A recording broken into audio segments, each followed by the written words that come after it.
Pelaksanaan proyek konstruksi sudah merupakan suatu kewajiban untuk membuat time schedule dan kurva S. Realisasi proyek setiap minggu harus dilaporkan kepada konsultan pengawas. Pihak internal perusahaan juga memerlukan informasi kemajuan progres pekerjaan untuk dibandingkan dengan biaya yang sudah terjadi. Pada program Siap Kontraktor, tersedia modul untuk menginput kurva S dan realisasi dapat diinput melalui komputer atau laptop untuk user terkait. Kemudian, hasil inputan tersebut akan membentuk kurva yang bisa dilihat oleh siapapun yang diberi wewenang dimanapun dan kapanpun. Data ini juga bisa dilihat melalui smartphone dengan menggunakan jaringan internet, sehingga memudahkan proses monitoring terhadap proyek. Langkah pertama dalam pengendalian biaya proyek adalah membuat rencana anggaran pelaksanaan atau RAP. RAP harus dibuat per item pekerjaan dan dijadikan patokan atau batas dalam pembuatan PO dan SPK.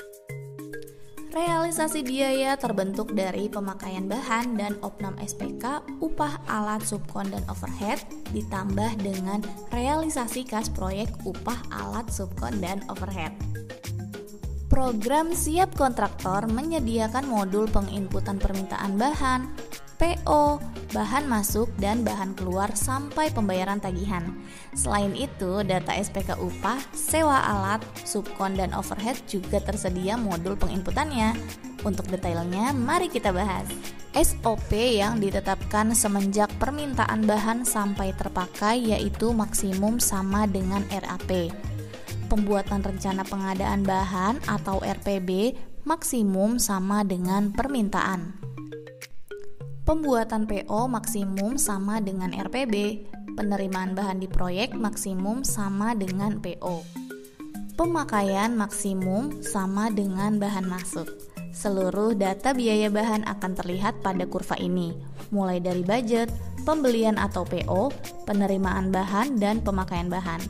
Jadi, dengan data ini kita bisa memonitor apakah realisasi pemakaian bahan sudah sesuai dengan rencana.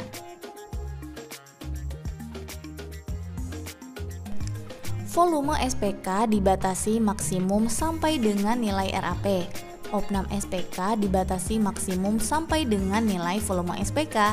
Seluruh biaya yang terbentuk berasal dari pemakaian kas proyek, upah, alat, subkon, dan overhead. Seperti biaya bahan, data progres SPK juga tersedia kurva yang bisa dimonitor dimanapun dan kapanpun. Manfaat yang diharapkan dari adanya program yang terintegrasi secara online adalah data yang tersimpan selama pelaksanaan proyek akan melengkapi database monitoring progres pekerjaan proyek sebelumnya dan sangat berguna sebagai acuan perencanaan, perbaikan, dan pelaksanaan pekerjaan untuk proyek berikutnya.